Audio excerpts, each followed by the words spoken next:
All right. Peace and love, family. Peace and love. Um, Gonna talk to you today about a issue that we deal with in civics. And I'm actually bringing everyone up to speed when it deals with commerce, and it's bringing everybody to the reality of what you're dealing with when it comes to taxes. Now, I'm gonna take a very different approach because I'm going to approach this as if everyone is a United States or a 14th Amendment citizen, if that makes sense to you. Those of you that are Moors, I want you to listen to this also because it'll help explain what everybody already knows. Okay, in the 1980s, particularly 84, 84 and 85, in the United States, there was an IRS commissioner that made a lot of headway. He was in the news in a lot of magazines such as Time and INC, which we call Incorporated, or what they call Inc. magazine. And they were basically talking about the taxes. Now, again, of course, when you know who owns Inc. magazine and Time and things of that sort, you know what the whole narrative was. What I want you to pay attention to is the information that you're about to listen to. The first information you're going to listen to was actually published on April 1st, 1984. April 1st, 1984. And then the last publication you're going to hear about it was done on April 4th, 1985. Okay, so almost a year to the date. And all I'm saying is pay attention. If you listen long enough, you just might learn something. Who are we talking about? We're talking about a one Roscoe L. Edgar Jr., the Commissioner of the Internal Revenue Service.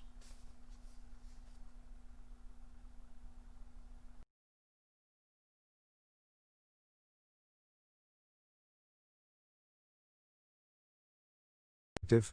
Effective means not only did we do the job, but did we do it well, seeing to it that the taxpayer was treated fairly. Roscoe L. Egger, we could do more audits than anybody ever did before and set some kind of record. But the question is, have we lived up to our obligation to the public to be effective? Effective means not only did we do the job, but did we do it well, seeing to it that the taxpayer was treated fairly. By Robert A. Mamis. Roscoe L. Egger. If you think tax instructions can be confusing, try locating a room at 1111 Constitution Avenue, NW, Washington, D.C. At that appropriately digitalized address sprawls the national headquarters of the United States Internal Revenue Service, an entire city block's worth of chiseled stone that, with its purposeless columns, confounding corridors, and tedious fenestration, seems to be the architectural equivalent of filling out a Form 1040. Inside, behind a modest desk on the third floor, sits one of the more awesome presences in the Capitol. You know, what's his name, the head of the IRS. Although his signature has adorned the front page of tax instruction booklets for the past 3 years, just below the pitch for voluntary contributions to help defray the national debt, few citizens have the remotest idea who he is or where he came from. Then again, it may be that few want to. As the saying goes, what you don't know can't hurt you. Article continues after video. Featured video. But if he doesn't turn heads with the regularity of, say, Paul Newman, the atmosphere can be equally charged when his identity is made known to others, inevitably triggering a kind of nervous laughter. He takes it all in stride. At most, it provides me with a little bit of enjoyment from time to time, he acknowledges, but it does tend to remind you that people look upon the individuals of the IRS as identified with tax collection. That incontrovertible fact notwithstanding, Roscoe L. Egger Jr. does not come across in person as the national ogre. For one thing, he strikes a tidy, slight figure whose unprepossessing demeanor exudes only the best of will. For another, neither he nor his 90,000 or so subordinates is officially out to get anybody, provided, of course, that the individual or business in question has dutifully filed, accurately accounted for, and timely parted with his, her, or its annual tithe. As it happens, that is an increasingly significant proviso, perhaps more than any recent tax commissioner. The 63-year-old Egger is bent not so much on reinterpreting statutes as on bringing shirkers to task, and doing it equitably. Of course, as Egger appreciates, no one likes to pay taxes. They never have throughout all of history, and while they do it willingly,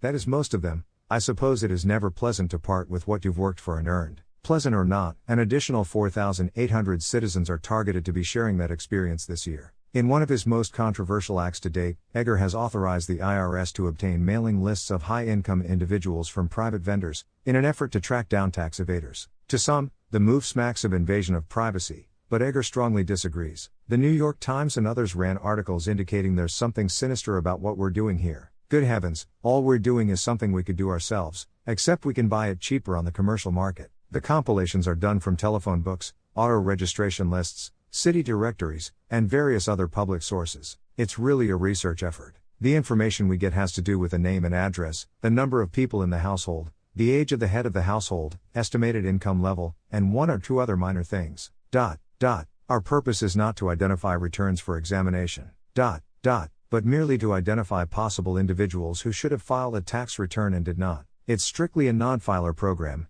nothing more. As for those who file inaccurate returns, Edgar is content to go after them with the traditional weapon of the audit. He is pleased to report that since his appointment in 1981, IRS examiners have slashed the no-change rate, the proportion of audited returns that are ultimately accepted as originally filed, nearly in half, from about 43% to a current 22%. In other words, we're doing a better job of selecting returns, Edgar concludes, and we'll keep right on bringing that percentage down. Also down during Edgar's tenure has been the raw number of returns selected for examination, currently 1.6 million a year. We could do more audits than anybody ever did before and set some kind of record, notes the commissioner. But the question is, have we lived up to our obligation to the public to be effective? Effective means not only did we do the job, but did we do it well, seeing to it that the taxpayer was treated fairly?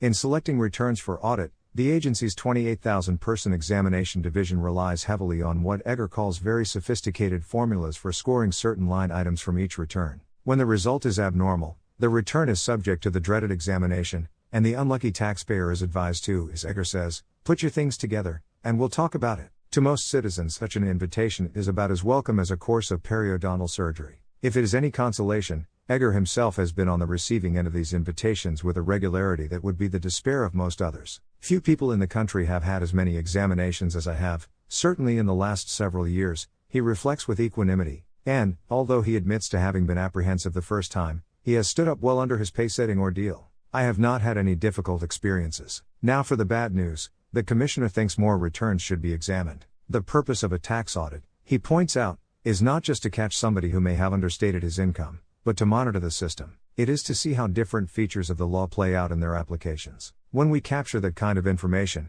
we then make recommendations through the Treasury to Congress to simplify or eliminate some of the problems we find. So it is important to conduct audits on returns even though there is no reason to believe that there is anything untoward about them, lest anyone figure the odds may be changing in his or her favor. However, Edgar adds that we still target our examinations to those returns where we believe there is a high likelihood of some kind of adjustment. The targeting of examinations has, in fact, been a touchy subject over the years. One suspicion that has made some taxpayers uneasy is that the IRS goes after prominent or rich people, using them as examples for the rest of the flock. Edgar insists there is no truth to the allegations. We do not make return selections on that basis. But if we read in the newspaper where somebody has embezzled a lot of money, or if other information that is out of the ordinary comes to the attention of our field people, the district office might be prompted to pull that return and have a look at it. Edgar also downplays the role of the IRS's infamous under-the-table informer system. People write or call us about taxpayers and say you ought to look at this individual return. We don't always follow up on those because we recognize that people do this out of anger or resentment. Policy aside, the truth is that pulling a return is no simple matter these days. With some 170 million tax returns coming in each year, not to mention 900 million information forms, it takes 6 weeks simply to retrieve one from the Record Storage Center in Kansas City, Missouri. That situation should change by the end of the decade. However, when the IRS plans to be storing tax information on immensely capacious, ultra-high-speed laser disks, our hope is that we'll be able to retrieve a return electronically from anywhere in the country in a matter of seconds, says Edgar. This is not Buck Rogers, it's known technology. It's here. That unbearably combination, high technology plus a determined administrator, is bound to make habitually shortcutting taxpayers think twice in the future. But don't count on a federal tax amnesty. Edgar is against the idea, despite the success of recent state amnesties. My feeling is, once you start that kind of thing, you have to keep it up. People begin thinking that, if they wait long enough, soon there will be another amnesty. It rewards the evasion of tax liability in a fashion I just don't subscribe to. On the other hand, the IRS has long maintained an unstated policy that allows penitent tax cheats to pay up with little fear of prosecution. Edgar himself acknowledges, If somebody got a pang of conscience and came forward and said, "I really shouldn't have done that," certainly we would give that factor a great deal of weight in consideration of whether to proceed with criminal action. Edgar is far less sympathetic toward tax shelter packagers who knowingly promise more than they can legally deliver. Although he has spent a lifetime in accounting and law, interrupting a partnership at Price Waterhouse to accept the Reagan appointment, he has been shocked by some of the sheltering setups he has seen as commissioner. They are a blemish on the whole system, he declares. What especially riles him is that the victims are often people with relatively modest incomes, in the $25,000 to $45,000 range. The really high-income people, particularly those who are active in the business world, tend to be quite cautious about the shelters they choose to invest in. Most of them are interested in something that's a good investment they aren't so quick to buy merely because it is going to postpone their taxes this year. In contrast, middle-income people have proven to be fairly easy marks for shady shelter promoters.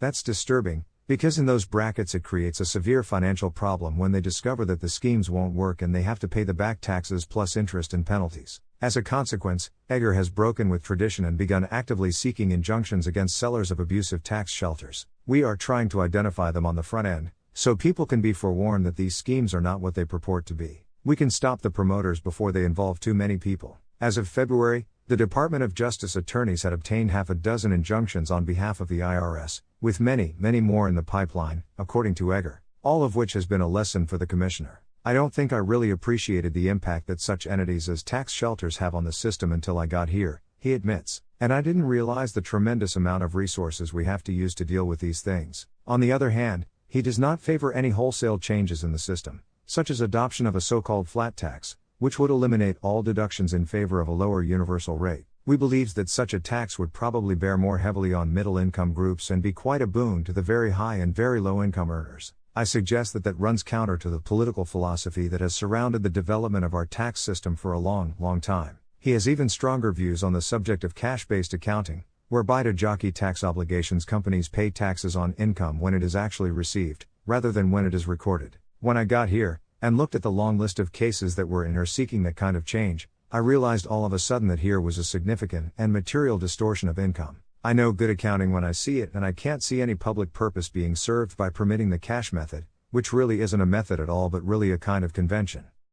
Indeed, there is probably nothing more taxing to the commissioner's patience than the sight of people steering around the tax code, even if it is tolerable within the letter of the law. If Edgar comes back in 1985, an event dependent on the presidential election, a repeat invitation, and his own inclination to accept, both businesses and individuals can look for loopholes to grow tighter still. My experience as a professional was not oriented to gimmickry, declares Edgar. I feel strongly about that. I found that there are many legitimate areas of tax planning that will minimize the impact of taxes on certain transactions and business activities, and that's where the value of the profession lies. I don't think it lies in trying to invent some cute gimmick that clearly circumvents the intent of the law. That never was my intent in practice, and I don't think it belongs in our society.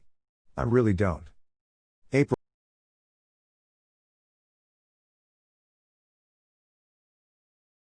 Now, that was published April 1st, 1984. The next publication you're going to hear is what was done almost a year afterwards. Let me give you the score. Why is this important? You're now actually listening to the initial architectural work that became what is now known as current expected credit losses. This is the birthplace, the foundation. These are some of the architectural proponents of what is now called current expected credit losses. This is why I stress the importance of accounting. This is why I stress the way the structure is set up. You're supposed to substantiate your transactions first. You heard directly from the Internal Revenue Services Commissioner in 1984 that the cash method of accounting was never part of the initial proponent. It's not a gap item. Keep listening, because if you listen long enough, you will learn something.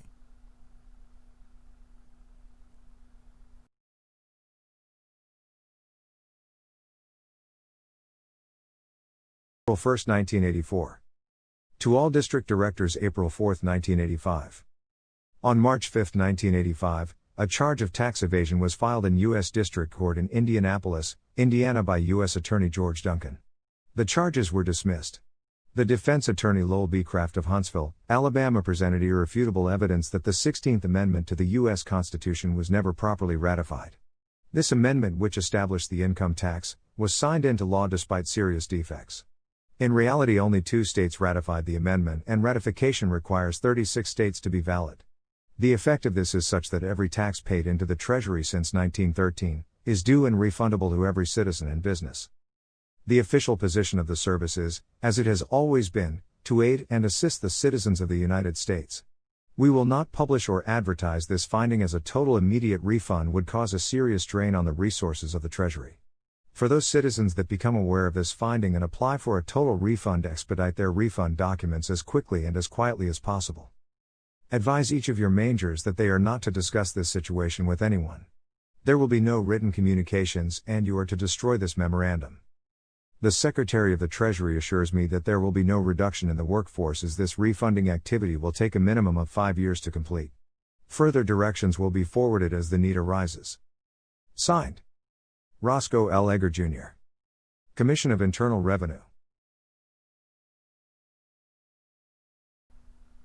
Now, the memorandum, the infamous memorandum that circulated through the Internal Revenue Department, which was dated on April 4th, 1985, that talks about an event on March 5th, 1985, dealing with the U.S. Attorney General, George Duncan, where we had someone who actually was charged with tax evasion, where these charges were dismissed. The defense attorney Lewell Beechcraft of Huntsville, Alabama, presented irrefutable evidence that the 16th Amendment to the United States Constitution was never properly ratified, and the amendment which established the income tax was signed into law despite serious defects. In reality, only 2 states ratified the amendment, and ratification requires 36 states in order to be valid. See, the effect of this is such that every tax paid into the Treasury since 1913 is due and refundable to every citizen and business. I want you to understand that there is an ebb and flow. And if you understand your history and you understand the civic proponent that governs your family, you will know what you're supposed to do under the present day system. The problem is, a lot of individuals are all emotional when it's not personal. It's business. You want to understand how the ebb and flow and how current expected credit losses impact your life? Look at the fact that your state takes in a certain amount in what they call revenue.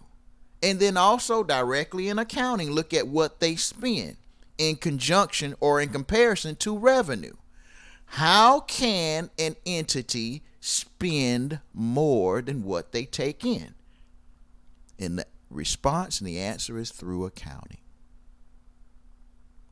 This is going to be a very interesting ride for all of you who are taking the necessary steps to become CECL compliant. It's going to be an equal ride when those of you that fail, you research all the other things, and this information outside of what I'm talking about is equally as important. But you got to put the bull in the room, and that's accounting. You got to understand that if you want to know what's really going on, follow the money. Yo, I got more videos to come. This is just a precursor, a friendly reminder, a public service announcement. They say his story has a tendency to repeat itself. Why isn't anyone talking about Edgar Jr., or what we will say Roscoe Edgar Jr.? Seems like some folks want you to forget about that aspect of it. You don't even know about current expected credit losses, but Black Lives Matter. And all I'm simply saying is a lot of us are emotionally correct, commercially wrong. Keep listening, because if you listen long enough, you just might learn something. Peace and love.